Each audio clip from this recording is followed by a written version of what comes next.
Buenos días tutores, buenos días compañeros. Mi grupo está conformado por Paola Andrea Carrizales, Dayana Carvajal y quien les habla, Juan Felipe Garavito. A nosotros nos correspondió el tema de antianginosos, fármacos antianginosos. Los fármacos o medicamentos antianginosos son medicamentos utilizados para tratar la enfermedad de la angina de pecho. Bueno, la enfermedad de la angina de pecho consiste en que los ateroscleromas invaden las arterias coronarias, impidiendo el flujo sanguíneo hacia el corazón. Una vez dado esto, el corazón tiene que trabajar el doble y o puede ocurrir un infarto agudo al miocardio. Para tratar esta patología nos asignaron 3 fármacos, los cuales fueron mononitrato de isosorbide, diltiazem y metoprolol.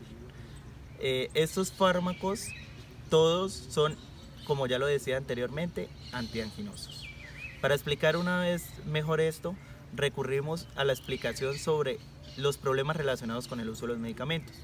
Llamamos problemas relacionados al uso de los medicamentos cuando encontramos un efecto o una intervención ajena al tratamiento normal. Es decir, cuando está la falta de un medicamento, cuando encontramos la mala formulación de un medicamento, cuando no hay el medicamento en la farmacia o cuando simplemente no tenemos una adherencia adecuada al tratamiento con los fármacos antianginosos.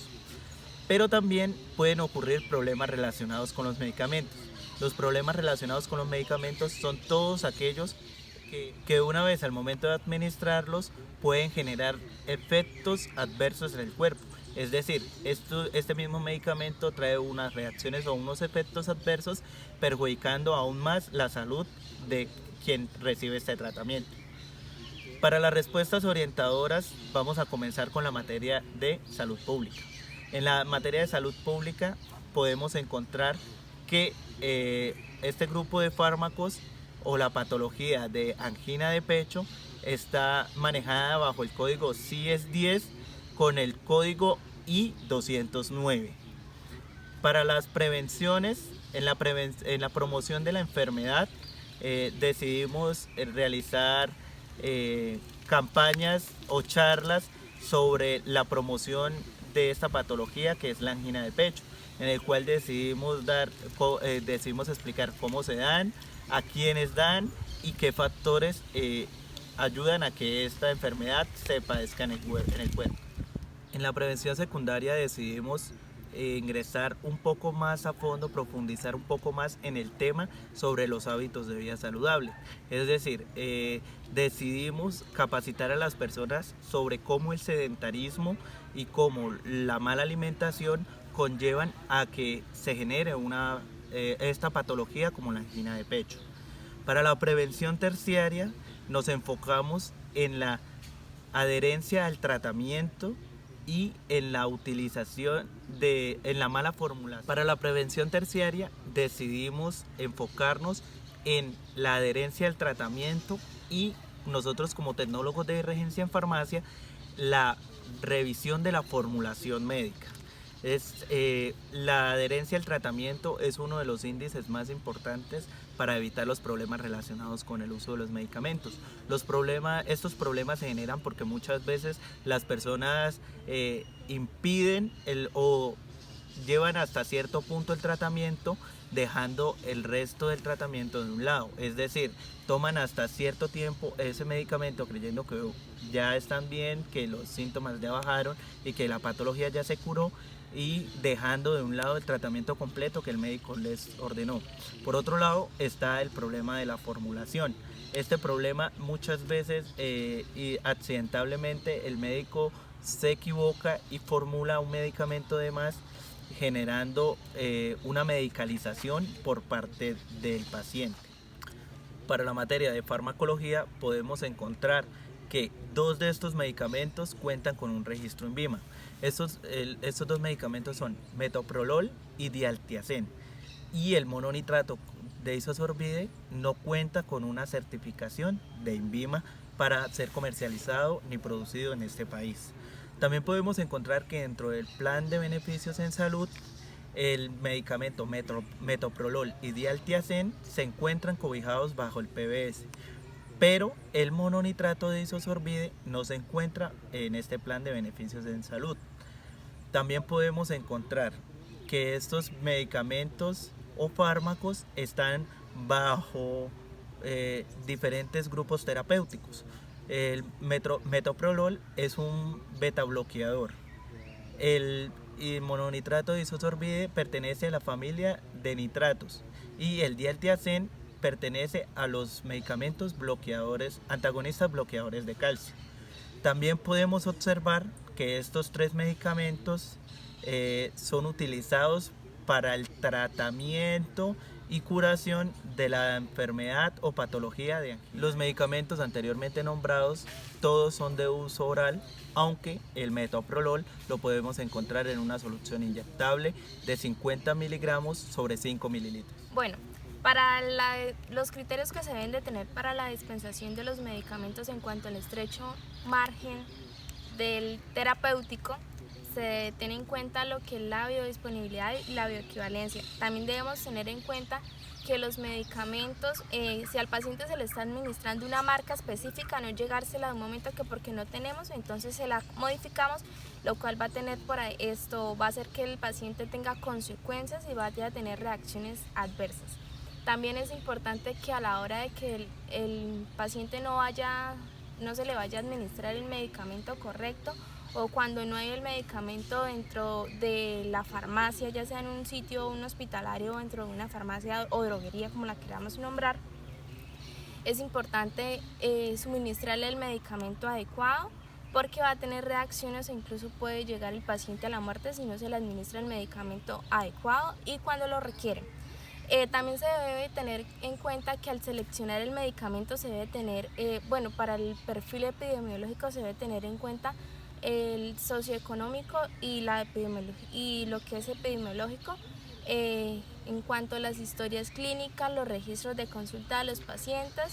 También se debe tener en cuenta las historias clínicas y los certificados de defunción.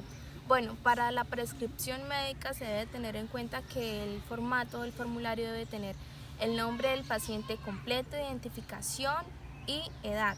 También debe tener en cuanto la firma del médico, el registro médico sellado y firmado por el médico tratante o el que le va a administrar el medicamento. Debe tener la formulación del medicamento con su dosificación, principio activo, cuántas dosis, por cuánto tiempo.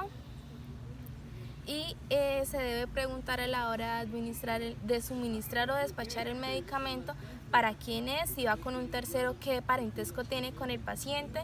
Se le debe preguntar la edad, el sexo y el tratamiento al que se le va a administrar. Para la verificación del medicamento se debe tener que el paciente qué enfermedades tiene, algunas alergias, algunas contraindicaciones que haya tenido con el medicamento u otros medicamentos, que el paciente no esté lactando y tampoco que esté en estado de embarazo.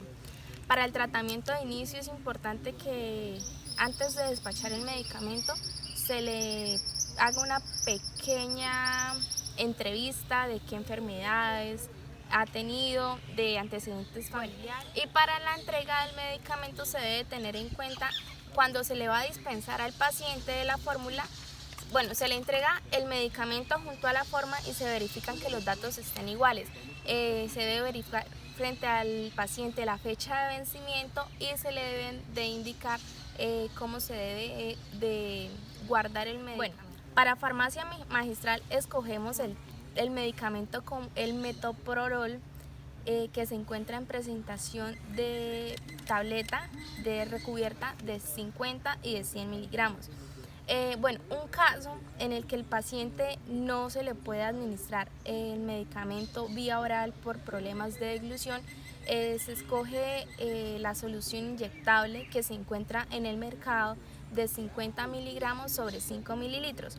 Y un caso en el que el paciente no pueda tener, llega el paciente con un problema cardíaco, pero el paciente no se le puede administrar el medicamento vía oral ya que ha sufrido un accidente de mandíbula.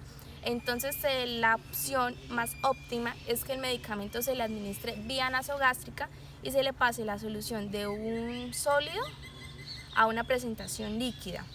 Bueno, y para servicios farmacéuticos encontramos, bueno, dentro del PBS, que el mononitrato isosorbide no se encuentra dentro del PBS, y el metoprolol y el diltiazem sí se encuentran dentro del PBS. Bueno, y como el mononitrato isosorbide no se encuentra dentro del PBS, eso no va a tener un gasto hacia el gobierno, un gasto hacia el sector de salud, pero en caso de que el paciente necesite el medicamento, debe ser administrado y, bueno, siempre y cuando se consiga, debe ser esto pago directamente por el paciente. En cuanto al metoprolol y al diltiazem, si se encuentran dentro del PBS, esto está generando un gasto hacia el servicio de salud. Análisis de resultados. Escogimos un informe médico donde se toma una población de 15 mujeres mayores de 18 años, donde 8 indican masa corporal normal, 6 con sobrepeso y 1 con obesidad. De estas cuatro reciben terapia hormonal, 9 presentan enfermedades cardíacas, 1 presenta tabaquismo actual y 5 lo han dejado hace 10 años. Discusión de resultados. Según los resultados anteriores, los factores que afectan la salud son producidos por la mala alimentación, el tabaquismo, el sedentarismo, ya que esto lleva a generar patologías como lo son la angina de pecho. Para tratar estas patologías utilizamos fármacos como el diltiazem, el metoprolol, el mononitrato de isosorbide, y la mala dispensación y la mala formulación pueden también generar problemas a la salud. Conclusiones. Podemos concluir que este grupo de fármacos, el metoprolol, el diltiazem y el mononitrato de isosorbide, ayudan con el problema de la patología angina de pecho, y si no se le da una buena utilización puede generar problemas relacionados con el uso de los medicamentos. Estos fármacos inciden en la adquisición, dispensación y consumo, ya que si no se tiene una vigilancia, el uso inadecuado puede generar patologías diferentes a las tratadas.